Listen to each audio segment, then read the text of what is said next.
Yun mga idol, welcome back again sa aking YouTube channel. Kamusta kayo mga idol? For today's video mga idol is nandito tayo muli kay Madis Bike Shop dito sa Congressional Avenue, Quezon City. Bali ba bike check natin tong isang bagong bike nilang bagong dating dito sa kanila. Bali ito kakarating lang to kahapon. Ito yung bagong Pro Max ngayon na Aero type na. Yung parang ginaya nila si Tosi, yung R-type na disc brake na. No, pero ito naka-rim brake pa to. Yung bagong labas ni Tosi kasi ngayon naka-disc brake na siya, hindi na siya yung naka-rim brake, no. Pero sa frame hindi sila nagkakalayo ni Tosi R-type. So, ayun, i-check natin kung ano mga kinabit na pyesa dito at kung magkano yan dito kay Madis Bike Shop. Ayun mga idol, no. Start tayo. Let's go. Don't forget to like, share, and comment down below sa mga subscriber, and then share nyo tong video na to para makita din ng iba, and subscribe din kayo sa kanya.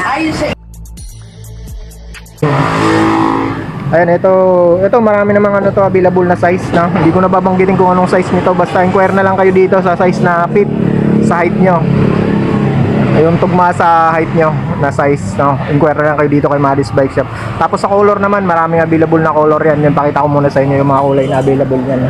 Ito yung available na kulay nila dito. Minsan na mga idol against the light tayo, medyo madilim. Ito pink na kombinasyon ng gray. Ito. Ayan yung isang kulay nila, no. Ayan. Tapos ito meron dito white na kombinasyon naman ng light blue. Ito. Ayan yung mga available na kulay dito. Ayan, Madis Bike Shop. Ito naman blue na kombinasyon ng kulay orange. Ayan. Ayan yung available na mga kulay dito. Pili na lang kayo sa kulay na gusto nyo. Tapos balik tayo ron. Ayan. Ayan, top tube niya. Okay, top tube niya mga idol, no. Square siya dito. Tapos yan, medyo maliit dito. Tapos down tube tayo mga idol, no. Ito full internal cabling na to. Ayan.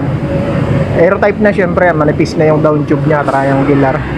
Pati safe tube niya. Aero type na yan hanggang safe post niya. Ayan. Alloy frame to mga idol, no. Ganda dito, smooth wheel na siya. Talagang nilagyan ng pati yung pagkaka-wheel sa kanya. Ayan. Smooth na dito. Pati dito. Dito bilog lang sa kanyang safe stay. Pati sa kanyang chain stay bilog lang din to. Ayan.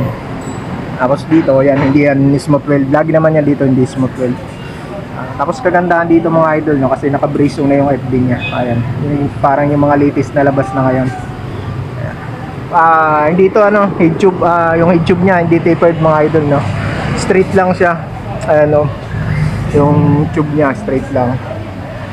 Medyo mahaba na to ng niya. Yung kanyang head tube. Medyo oversize na ng konti.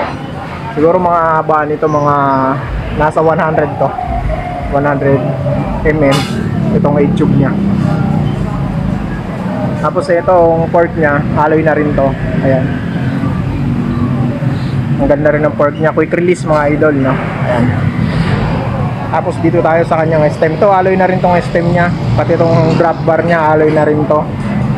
Ayan, ito mga stem niya is 80 mm mga idol. Pero sabi dito ni kung gusto niyo maghaba ng stem, pwede yan dito, request nyo lang dito.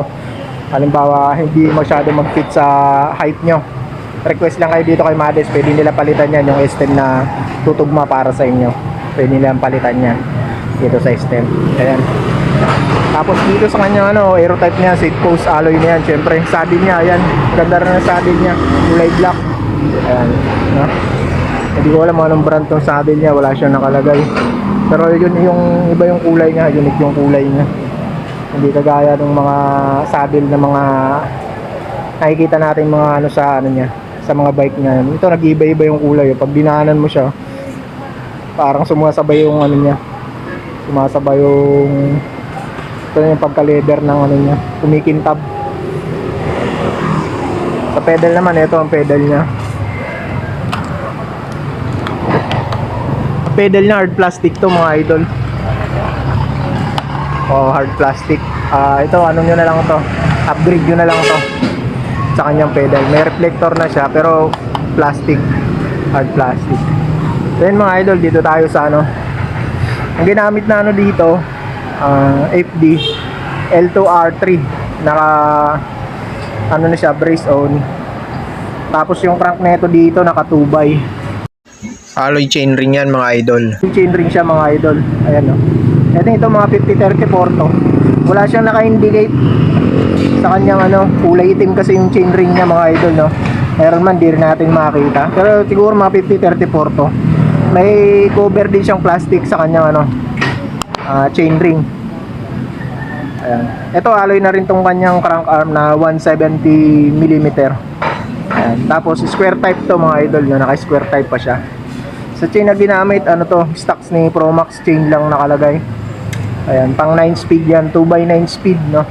Bilangin natin, ayan, 1, 2, 3, 4, 5, 6, 7 8 speed lang ata ito mga idol. 1, 2, 3, 4, 5, 6, 7, 8 2x8 speed lang pala to. 2x8 speed. Bali yung pinakamalaking chain nya, tingnan natin, ayan, 28T lang yung ano niya, pinakamalaki, 1128. Tapos ang rim brake nya, ito, alloy na rin to. Wala lang siyang brand, pero alloy na yung rim brake nya. Ayan. Tapos sa rim naman to, alloy na rin tong rim nya. Ayan, may sticker na Promax. Tapos dito sa kanyang ano, tire, ang ginamit dito is Ragosa Kadin Race. Ayan, 700/25C yung sukat ng kanyang tire. Ayan, Ragosa. Spokes naman ito 1, 2, 4, 6, 8, 10, 12, 14, 16, 32 spokes yung kanyang ano, spokes. Yeah. Tapos dito tayo sa unahan, ganun din, parehas lang din naman yan yung sa likuran. Ayan, naka-rim brake siya. Ayan, quick release.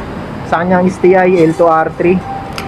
Ayan, L2R3 ginamit dito. Ayan, parang mayroon na siyang parang ano dyan, yung mani-mani. Parang yung mga Shimano non-series na ginagamit. Ganun ang pagka-style nitong ni ano, L2R3. Stem nito straight lang yan. Tapos dito tayo, ayan, ayan, square type, quick release. Ayan mga idol, no. Yan lang ang mixing bike check natin dyan kay Promax, na. Pili na lang kayo sa gusto nyong kulay ng mga idol dito kay Madis Bike Shop. Available yan sa home credit. Ayan, inquire na lang kayo sa home credit kung magkano ang ano yan, down payment yan dito kay Madis Bike Shop. Pre, magkano presyo pala yan? Presyo kaya mga idol, no? 99 10,900 10,900 mga idol yung presyo niyan dito kay Madis Bike Shop, no? Sa ano, down payment, inquire na lang kayo kung magkano down payment niya. So, mababa lang mga down payment yan kasi mababa lang naman ang presyohan yun. Okay na yan mga idol, pasok na yan sa ano, 10,900. Pwede na yung road bike niyan. Meron ka na magandang road bike, aero type frame na. Yan, dito lang yan kay Madis Bike Shop, Congressional Avenue, no? Nasa comment section yung ano natin, contact information nila. Ito, awig to ni ano, Tosig R-Type. Yan yung pinanlaban siguro ni Promax para kay Tosig R-Type. Susunod yan, naka-disc brake na rin to, sigurado yan. Kasi ito naka-rim brake pa.